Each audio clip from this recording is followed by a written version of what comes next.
നമസ്കാരം, ഞാൻ മഹേഷ്. ഞാനിന്നിവിടെ സംസാരിക്കുന്നത് നമ്മൾ ആത്മീയ തലത്തിലേക്ക് ചുവടെടുത്ത് വയ്ക്കുമ്പോൾ ഏറ്റവും പ്രാധാന്യമർഹിക്കുന്ന ആദ്യപടിയായ സമർപ്പണബോധം അഥവാ സറണ്ടറിങ് എന്നതിനെക്കുറിച്ച് വിശദീകരിച്ച് തരുന്നതിന് വേണ്ടിയിട്ടാണ്. അപ്പോൾ ഒരു വ്യക്തി യഥാർത്ഥ ഗുരുവിലേക്ക് വരുന്ന സമയത്ത് അദ്ദേഹം ആദ്യമായി ചെയ്യേണ്ട ഒരു കാര്യമാണ് സമർപ്പണം, സറണ്ടറിങ്. ആ ഗുരുവിൽ സർവം സമർപ്പിക്കുക. ഗുരു ദൈവതുല്യനാണ്, അതുകൊണ്ട് തന്നെ ഗുരുവിൽ നീ സർവവും സമർപ്പിക്കേണ്ടതാകുന്നു. ആ സമർപ്പണ ബോധം നമ്മളിൽ ഉടലെടുക്കണമെങ്കിൽ ആദ്യമായിട്ട് നമ്മളിലെ ഈഗോ അഥവാ അറിവില്ലായ്മ, ഇല്ലെങ്കിൽ അറിഞ്ഞിട്ടും അറിയുന്നില്ല എന്ന് നടിക്കുന്ന അവസ്ഥ, ഇതിനൊക്കെ ഈഗോ എന്ന് പറയാം. ഈ അവസ്ഥയിൽ നിന്നും സ്വയം മുക്തി നേടാനായി പരിശ്രമിക്കേണ്ടതാണ്.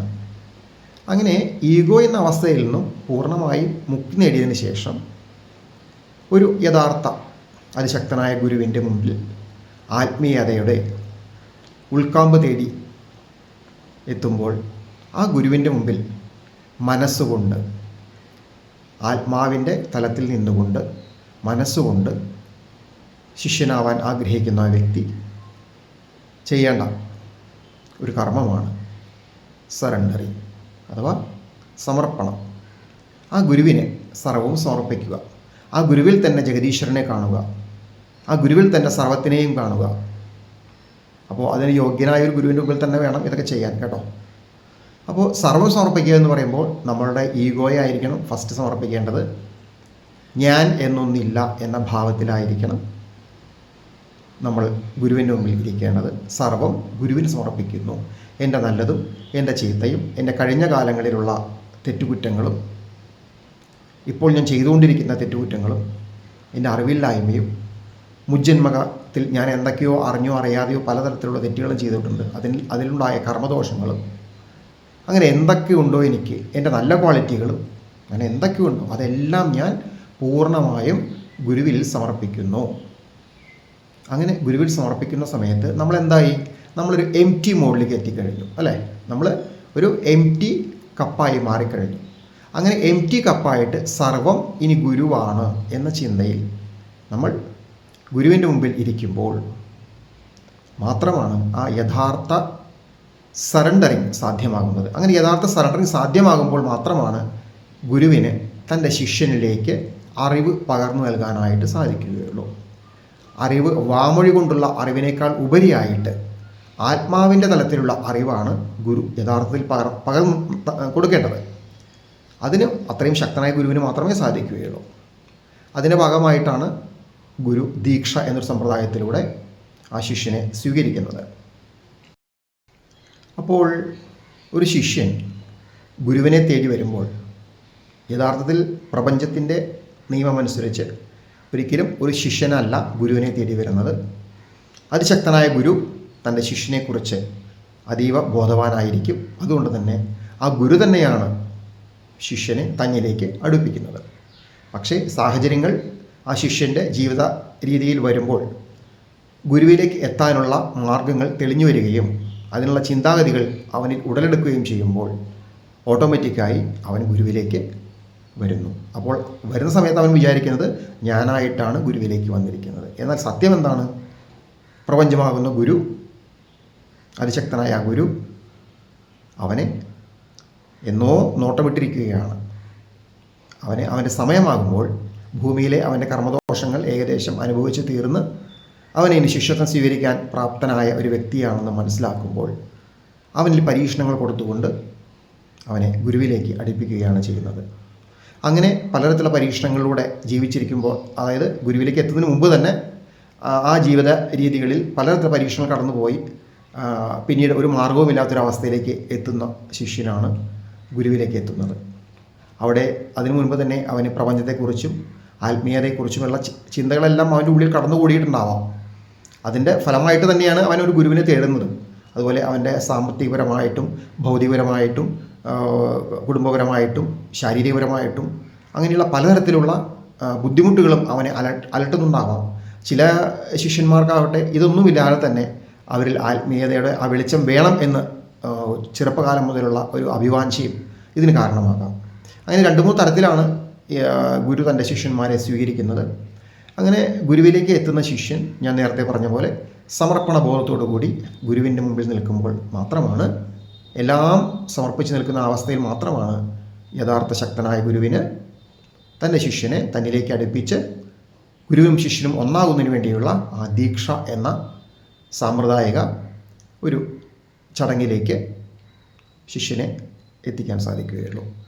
അപ്പോൾ ഇവിടെ നമ്മൾ മനസ്സിലാക്കേണ്ട ഒരു കാര്യം, ഒരു വ്യക്തി ഗുരുവിനെ തേടി വരുമ്പോൾ, അഥവാ ഗുരു ഒരു വ്യക്തിയെ സ്വീകരിക്കുന്ന സമയത്ത് അദ്ദേഹത്തിൻ്റെ ആ ശിഷ്യനാൻ പോകുന്ന വ്യക്തിയുടെ പൂർണ്ണമായ ഈഗോയും അവരിൽ നിന്നും മാറിയിരിക്കണം.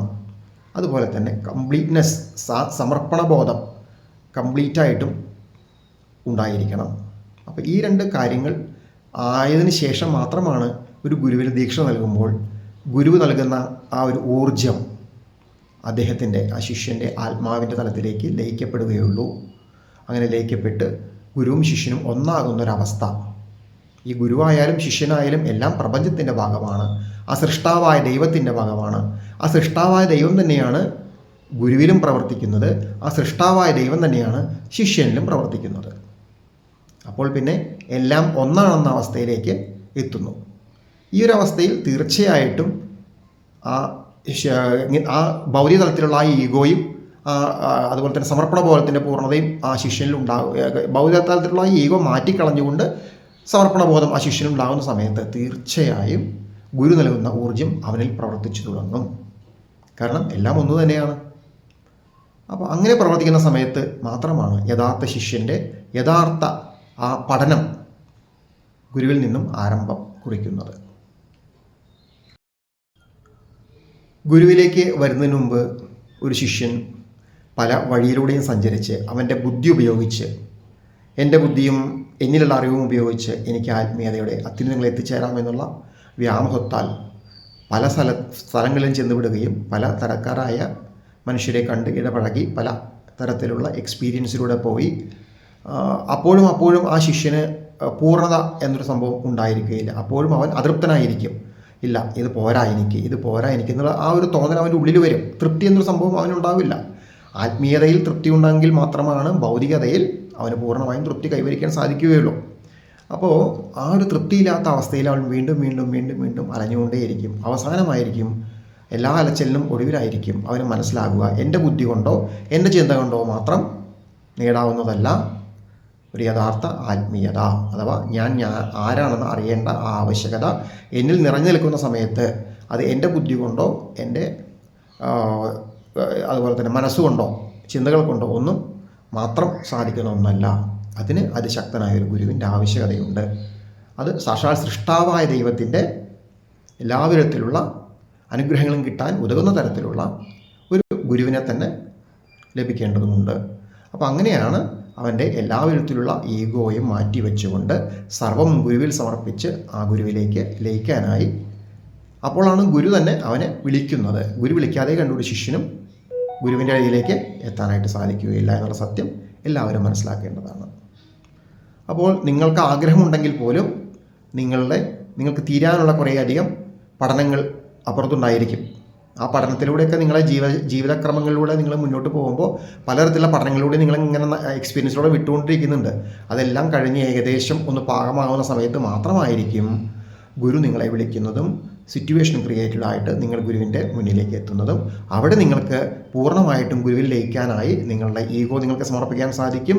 അതുപോലെ തന്നെ സർവ്വ രീതിയിലും നിങ്ങൾ ഗുരുവിൽ സമർപ്പണ മനോഭാവത്തോടുകൂടി നിൽക്കുമ്പോൾ തീർച്ചയായും നിങ്ങൾക്ക് അവിടെ നിന്ന് ലഭിക്കുന്ന ഗുരുമുഖത്ത് നിന്ന് ലഭിക്കുന്ന ആ സൃഷ്ടാവായ ദൈവം നൽകുന്ന ദീക്ഷ സ്വീകരിച്ച് പൂർണ്ണത കൈവരിക്കാൻ സാധിക്കും.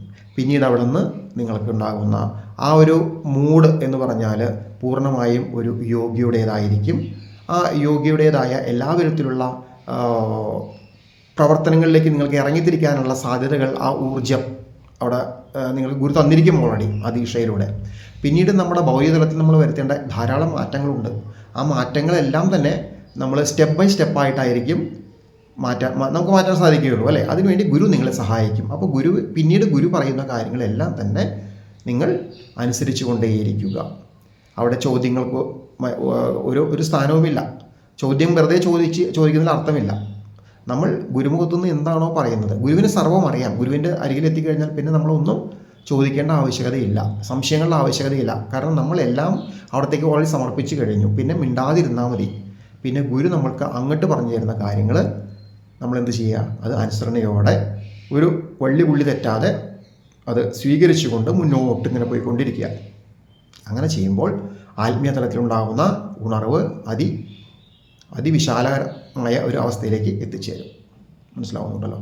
അപ്പോൾ ഇങ്ങനെ ഉള്ളൊരു രീതിയാണ് യഥാർത്ഥത്തിൽ ഓരോ ശിഷ്യനും സ്വീകരിക്കാൻ സാധിക്കുക. ഇത് ശിഷ്യൻ്റെ മിടുക്കോ ഗുരുവിൻ്റെ മിടുക്കോ ഒന്നുമല്ല. സാക്ഷാൽ സൃഷ്ടാവായ ദൈവം അത്തരത്തിൽ ഓരോ മനുഷ്യനെയും പാകപ്പെടുത്തിയെടുക്കാനായിട്ടുള്ള എല്ലാ വിധത്തിലുള്ള പ്രോഗ്രാമുകളും ചെയ്തതിൻ്റെ ഫലമായിട്ടാണ് ഇതെല്ലാം സംഭവിച്ചുകൊണ്ടിരിക്കുന്നത്.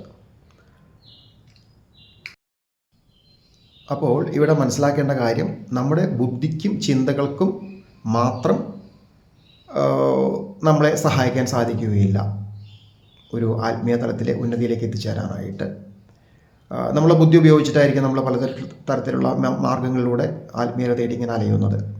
ഓരോ സ്ഥലത്ത് ചെന്ന് ഇദ്ദേഹം നല്ല ഗുരുവായിരിക്കും, അദ്ദേഹം നല്ല ഗുരുവായിരിക്കും എന്നൊക്കെ പറഞ്ഞ് നമ്മളിങ്ങനെ കുറേ കാലം അവരുടെ കീഴിൽ കഴിച്ചുകൂട്ടി നമ്മളെ ജീവിതം മുന്നോട്ട് പോകും എന്നല്ലാതെ കണ്ട് അപ്പോഴും അവിടുന്ന് സൃഷ്ടാവായ ദൈവം കൽപ്പിച്ചിരിക്കുന്ന പരീക്ഷണങ്ങളിലൂടെയെല്ലാം നിങ്ങൾ മുന്നോട്ട് പോയി കുറേ കാര്യങ്ങൾ അപ്പോഴും പഠിച്ചുകൊണ്ടിരിക്കുകയായിരിക്കും നിങ്ങൾ. അങ്ങനെ എല്ലാ പഠനവും ഏകദേശം ഒരു 3/4 ഭാഗത്തോളം എത്തുന്ന സമയത്തായിരിക്കും നിങ്ങളെ അറിയേണ്ടതിൻ്റെ ആവശ്യകതകളെക്കുറിച്ച് നിങ്ങൾ പൂർണ്ണമായും ബോധവാനായി തീരുക. ആ സമയത്ത് തീർച്ചയായിട്ടും നിങ്ങൾക്ക് മനസ്സിലാവും, എൻ്റെ ബുദ്ധി കൊണ്ടോ എൻ്റെ ചിന്തകൾ കൊണ്ടോ മാത്രം ഒതുങ്ങുന്നതല്ല എൻ്റെ യാത്ര. അതിനായി എനിക്ക് ശക്തനായ ഒരു ഗുരുവിനെ ആവശ്യമുണ്ട്. യഥാർത്ഥ ദൈവത്തെ അറിഞ്ഞ് ആ ഒരു ഗുരുവിലേക്ക് എത്താനായിട്ട് നിങ്ങൾ പിന്നീട് ശ്രമിച്ചു തുടങ്ങും. അതിനുള്ള സിറ്റുവേഷൻസ് പ്രപഞ്ചം തന്നെ നിങ്ങൾ ക്രിയേറ്റഡ് ആക്കി തന്ന് നിങ്ങൾ ഒടുവിൽ ആ ഗുരുവിലേക്ക് എത്തുകയും സർവം നിങ്ങളവിടെ സമർപ്പിക്കുകയും ചെയ്യുമ്പോൾ അവിടെ നിന്ന് ലഭിക്കുന്ന അദീക്ഷയിലൂടെ പിന്നീടുള്ള ജീവിതകാലം മുഴുവനും ഗുരുവിൻ്റെ കൺട്രോളിൽ ഗുരു കാണിച്ചു തരുന്ന ഓരോ കാര്യത്തിലും നിങ്ങൾ പൂർണ്ണതയോടുകൂടിയിട്ട് മുന്നേറുമ്പോൾ ആ അറിവ് പൂർണ്ണമായിരിക്കും നിങ്ങൾക്ക് ലഭിക്കുന്നത്. പിന്നീട് നിങ്ങളുടെ ജീവിതം സുഖകരമായി തീരുകയും ഭൗതിക തലത്തിൽ വളരെയധികം നല്ല രീതിയിൽ തന്നെ ജീവിച്ച് മുന്നേറാൻ സാധിക്കുകയും അങ്ങനെ ആ ജീവിതത്തിൻ്റെ നമ്മൾ ആ ഭൗതിക ശരീരത്തിലുള്ള പ്രസൻറ്റിലുള്ള ഭൗതിക ശരീരത്തിലുള്ള ആ ജീവിതത്തിൻ്റെ അവസാന ഘട്ടത്തിലെന്നോളം മോക്ഷപ്രാപ്തിയിലേക്ക് ലയിക്കാനുള്ള അവസരം ഉണ്ടാവുകയും ചെയ്യുന്നു. അതിനായി വേണ്ടത് സ്നേഹം, വിശ്വാസം, ക്ഷമ എന്നിവയാണ്. ഗുരുവിനോടുള്ള സ്നേഹവും വിശ്വാസവും ക്ഷമയും ഉണ്ടെങ്കിൽ മാത്രമേ ഇതെല്ലാം സാധിക്കുകയുള്ളൂ. അതാണ് പറയുന്നത്, ആത്മീയ തലത്തിൽ നല്ല ബുദ്ധി ഉപയോഗിക്കാൻ സാധിക്കുന്ന വ്യക്തികൾക്ക് മാത്രമേ ഇത്തരത്തിലുള്ള ഒരു ആത്മസമർപ്പണത്തിനായിട്ട് സാധിക്കുകയുള്ളൂ. അതിലൂടെ മാത്രമാണ് ആത്മസാക്ഷാത്കാരം നേടിയെടുക്കാനും സാധിക്കുകയുള്ളൂ. നന്ദി.